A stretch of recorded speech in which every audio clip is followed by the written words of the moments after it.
Hello, welcome back. സുഖാണോ? അൽഹംദുലില്ലാ, നമുക്ക് സുഖമാണ്.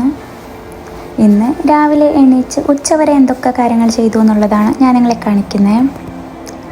രാവിലെ ഉമ്മ ഉണ്ടല്ലോ ദോശ ഉണ്ടാക്കിയിട്ടുണ്ടായിരുന്നു, പക്ഷേ ഞാനത് കഴിച്ചില്ല. വേറൊരു ബ്രേക്ക്ഫാസ്റ്റ് എനിക്ക് വേണ്ടിയിട്ട് പ്രിപ്പയർ ചെയ്യുന്നുണ്ട്.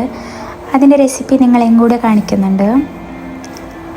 ഇതിപ്പോൾ രാവിലെ എണീറ്റപ്പോൾ ഫ്രിഡ്ജ് തുറന്നപ്പോൾ ഉണ്ടല്ലോ ഇരാഷിനെ കോന കണ്ടതാണ്. അതുകൊണ്ട് ആൾ എനിക്കിപ്പോൾ തന്നെ കോർൺ വേണമെന്ന് പറഞ്ഞിട്ട് വാശി പിടിച്ചു. അങ്ങനെ കോർൺ സ്റ്റീം ചെയ്തെടുക്കുന്നുണ്ട്. അവന് മാത്രമല്ല നമുക്ക് വേണ്ടിയിട്ടാണ്. നമുക്കൊക്കെ കോർൺ നല്ല ഇഷ്ടമാണ്.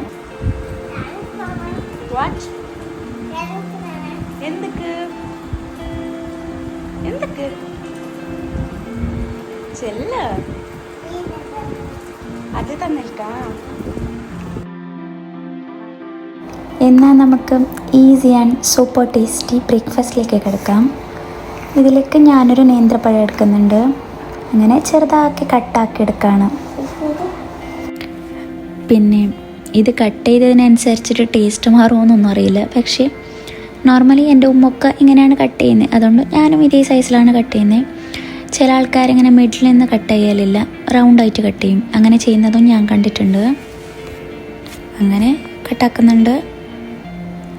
അതിന് ശേഷം ഒരു അടി കട്ടിയുള്ള പാൻ അടുപ്പത്ത് വയ്ക്കുക. അതിലേക്ക് ഗീ ചേർത്ത് കൊടുക്കുകയാണ്. ഇതൊക്കെ നിങ്ങളുടെ ടേസ്റ്റിനനുസരിച്ചിട്ടാണ് ചേർത്ത് കൊടുക്കുന്നത്. കുറച്ച് വേണമെങ്കിൽ കുറച്ചും, അല്ലെങ്കിൽ അധികം വേണമെങ്കിൽ അധികവും ചേർത്ത് കൊടുക്കുക. ഞാൻ കുറച്ച് അധികം ചേർക്കുന്നുണ്ട്. നമുക്കൊക്കെ ഗീയുടെ ടേസ്റ്റ് ഭയങ്കര ഇഷ്ടമാണ്, അതുകൊണ്ട് ഞാൻ അധികം ചേർക്കുന്നുണ്ട്. നിങ്ങൾക്ക് കുറച്ച് മതിയെങ്കിൽ കുറച്ച് ചേർത്താൽ മതി. അങ്ങനെ ഗീ ഒന്ന് നന്നായിട്ട് ചൂടാവണം.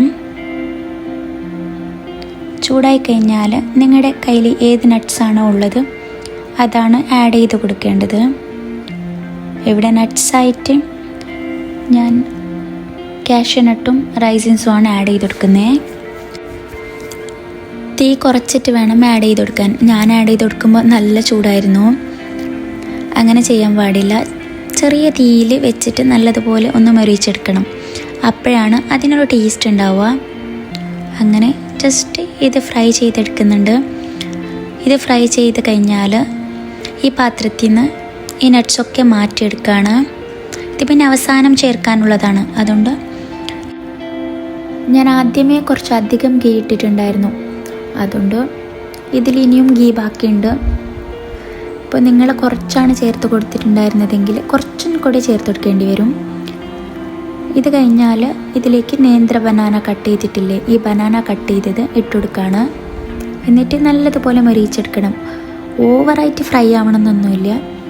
ഒന്ന് നല്ല ഗീയുടെ സ്മെല്ലൊക്കെ വരാൻ തുടങ്ങും. അപ്പോൾ നിങ്ങൾക്ക് മനസ്സിലാവും.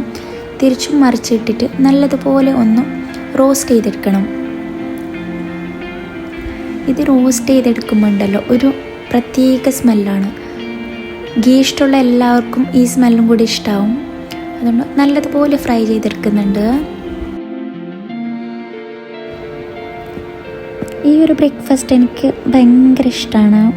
എനിക്ക് നോർമലി ഇഡ്ഡലി, ദോശ ഇതൊക്കെ കഴിക്കുന്നതിനേക്കാൾ കൂടുതൽ ഇഷ്ടം ഇതുപോലത്തെ ബ്രേക്ക്ഫാസ്റ്റാണ്. അതുകൊണ്ട് ഞാനിതുപോലെ ഇടയ്ക്ക് ഉണ്ടാക്കാറുണ്ട്.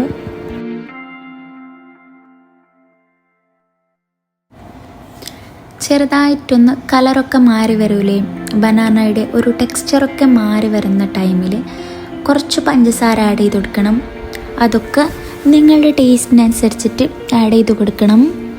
പിന്നെ കുറേ ആഡ് ചെയ്ത് കൊടുക്കേണ്ട ആവശ്യമില്ല. ഇത് പഴമല്ലേ, അതുകൊണ്ട് ഇതിൽ ആവശ്യത്തിന് മധുരം ഉണ്ടാവും. എന്നാലും കുറച്ചും കൂടെ മധുരം ആഡ് ചെയ്ത് കൊടുക്കണം. അപ്പോഴാണ് ഒരു പെർഫെക്റ്റ് ടേസ്റ്റ് ഉണ്ടാവുക. അങ്ങനെ ഇതിലേക്ക് പഞ്ചസാരയും ആഡ് ചെയ്ത് കൊടുത്തു. അതിന് ശേഷം നല്ലതുപോലെ ഒന്ന് ഫ്രൈ ചെയ്തെടുക്കാം. ഇത് ചെറിയ തീയിലിട്ടിട്ട് വേണം കേട്ടോ ഫ്രൈ ചെയ്തെടുക്കാൻ. നല്ല ഹൈ ഫ്ലെയിമിലിടുകയാണെങ്കിൽ ഇത് കരിഞ്ഞു പോവും. കരിഞ്ഞു പോയാൽ ഇതിൻ്റെ ടേസ്റ്റ് മൊത്തത്തിലങ്ങ് മാറും. അതുകൊണ്ട് നോക്കിയും കണ്ട് വേണം ചെയ്യാനായിട്ട്. പിന്നെ ഈ സ്വീറ്റൊക്കെ ഒന്ന് അലിഞ്ഞിട്ട് പഞ്ചസാരൊക്കെ അലിഞ്ഞ് ചേർന്നാൽ പിന്നെ ആഡ് ചെയ്ത് കൊടുക്കേണ്ടത് ചിരകിയ തേങ്ങയാണ്. ഇത് നിങ്ങളുടെ ടേസ്റ്റിനനുസരിച്ചിട്ട് ചേർത്ത് കൊടുക്കാം. ഓവറായിട്ട് ചേർത്ത് കൊടുക്കണ്ട, കുറച്ച് ചേർത്ത് കൊടുക്കുന്നുണ്ട്. എന്നിട്ട് നല്ലതുപോലെ മിക്സാക്കി എടുക്കുന്നുണ്ട്. ഇത് നല്ലതുപോലെ മിക്സ് ആക്കുമ്പോൾ ഒന്ന് ഡ്രൈ ആയി കിട്ടും. അതുവരെ മിക്സാക്കി കൊടുത്താൽ മതി. തേങ്ങ ഇടുമ്പോഴാണ് ഇതിനൊരു പ്രത്യേക ടേസ്റ്റ് ഉണ്ടാവുക. ചില ആൾക്കാർ ഇതിലേക്ക് എഗ്ഗൊക്കെ ഇട്ട് ഉണ്ടാക്കുന്നത് നോക്കിയിട്ടുണ്ട്. അതൊന്നും ഉണ്ടാക്കാൻ എനിക്ക് വലിയ താല്പര്യമില്ല. അതുകൊണ്ടാണ് നമ്മളിങ്ങനെയാണ് ഉണ്ടാക്കുന്നത്, എഗ്ഗില്ലാണ്ട് നോർമലി തേങ്ങ മാത്രം ചേർത്ത് കൊടുത്തിട്ട്. പിന്നെ അവസാനമായിട്ട് ഇതിലേക്ക് നമ്മൾ ഓൾറെഡി ഫ്രൈ ചെയ്ത് വെച്ചിട്ടുണ്ട് നട്ട്സ് ഇല്ലേ, അതും കൂടി ആഡ് ചെയ്ത് കൊടുക്കണം കേട്ടോ. എന്നിട്ട് നല്ലതുപോലെ മിക്സാക്കി എടുത്താൽ മതി. എന്നാൽ നമ്മുടെ സിമ്പിൾ ആൻഡ് ടേസ്റ്റി ആയിട്ടുള്ള ബ്രേക്ക്ഫാസ്റ്റ് റെഡി ആയിക്കഴിഞ്ഞു. നിങ്ങൾ എന്തായാലും ഒരു തവണ ഇത് ഉണ്ടാക്കി നോക്കുക, എന്തായാലും നിങ്ങൾക്ക് ഇഷ്ടപ്പെടും. ഇതൊക്കെ കുട്ടികൾക്ക് സ്നാക്സ് ആയിട്ട് കൊടുക്കാനൊക്കെ പറ്റിയ റെസിപ്പിയാണ്. സോ എന്തായാലും ട്രൈ ചെയ്ത് നോക്കണം. കുട്ടികളായാലും സ്വീറ്റ് ആയതുകൊണ്ട് ഇഷ്ടപ്പെട്ട് കഴിക്കും. ഇത് കാണുമ്പോൾ തന്നെ നല്ല ടേസ്റ്റ് പോലെ തോന്നുന്നില്ലേ? നിങ്ങളുടെ കാര്യം എനിക്കറിയില്ല, പക്ഷെ എനിക്കങ്ങനെയാണ് കേട്ടോ. എന്നാൽ ഞാൻ ബ്രേക്ക്ഫാസ്റ്റ് കഴിക്കട്ടെ. എൻ്റെ ബ്രേക്ക്ഫാസ്റ്റ് കുറച്ചധികം ലേറ്റായിട്ടാണ് ഞാൻ കഴിച്ചത്. അതുകൊണ്ട് ഞാൻ ബ്രേക്ക്ഫാസ്റ്റ് കഴിക്കുന്ന ടൈമിൽ തന്നെ ഇവിടെ ലഞ്ചിൻ്റെ പരിപാടിയൊക്കെ സ്റ്റാർട്ടായിട്ടുണ്ടായിരുന്നു. ഇവിടെ ചിക്കനൊക്കെ ഫ്രൈ ചെയ്തിട്ട് ലഞ്ചൊക്കെ പ്രിപ്പയർ ചെയ്യുന്നുണ്ട്.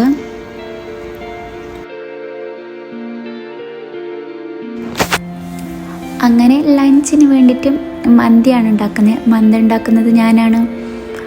ഇതിപ്പോൾ ഒരു യൂട്യൂബിൽ കിട്ടിയ ഒരു വീഡിയോ നോക്കിയിട്ടാണ് മന്തി ഉണ്ടാക്കുന്നത്. എന്നിട്ട് ടേസ്റ്റ് ഉണ്ടായിരുന്നു, കുഴപ്പമില്ലാത്ത ടേസ്റ്റായിരുന്നു. ഞാനിതിന് മുമ്പ് പ്രിപ്പയർ ചെയ്തിട്ടുണ്ട്, പക്ഷേ ഈ ഒരു മെത്തേഡിലല്ല പ്രിപ്പയർ ചെയ്തത്. ഇതാദ്യമായിട്ടാണ് ഈ ഒരു മെത്തേഡിൽ പ്രിപ്പയർ ചെയ്യുന്നത്. അങ്ങനെ ചിക്കനൊക്കെ മാരിനേറ്റ് ചെയ്ത് വയ്ക്കുന്നുണ്ട്. ഇതിലേക്ക് ഒരു 3-4 പാക്കറ്റോ മാഗി ക്യൂബ്സൊക്കെ ഇടുന്നുണ്ട്.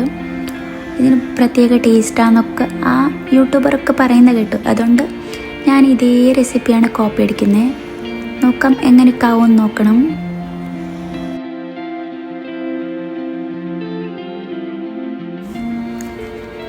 അങ്ങനെ മന്തിയൊക്കെ പ്രിപ്പയർ ആക്കി കഴിഞ്ഞു. സത്യം പറഞ്ഞാൽ നല്ല ടേസ്റ്റായിരുന്നു, അടിപൊളി ടേസ്റ്റാണ്. ഇതിൻ്റെ ലുക്കൊന്ന് കണ്ടിട്ട് നിങ്ങൾ പേടിക്കേണ്ട, ടേസ്റ്റ് നല്ലതായിരുന്നു. അതുകൊണ്ടാണ് ഞാൻ നല്ലതെന്ന് പറയുന്നത്, ഇല്ലെങ്കിൽ ഞാൻ നല്ലതാണെന്ന് പറയൂല കേട്ടോ. നല്ല അടിപൊളി ടേസ്റ്റായിരുന്നു. ലുക്കിലല്ലല്ലോ കാര്യം, ടേസ്റ്റിലല്ലേ. ഇതിൽ ദമ്മിടുന്ന ടൈമിലുണ്ടല്ലോ, ഞാനാണ് റൈസൊക്കെ ഇട്ട് ദമ്മിടുന്നത്. പക്ഷേ സൈഡിൽ കുറച്ച് റൈസ് ബാക്കിയുണ്ടായിരുന്നു. ഇത് വേസ്റ്റ് ചെയ്ത് കളയാൻ പാടില്ലല്ലോ, അതുകൊണ്ട് വീണ്ടും ഇതിൻ്റെ സൈഡിലിട്ടതാണ്. അതുകൊണ്ടാണ് അതൊരു വൈറ്റ് കളറിലിരിക്കുന്നത്. എന്നാൽ എനിക്ക് ലഞ്ചൊക്കെ കഴിച്ചിട്ട് കുറച്ച് നേരം ഉറങ്ങാനുള്ളതാണ്. അതുകൊണ്ട് നാളെ കാണാം കേട്ടോ. Bye bye.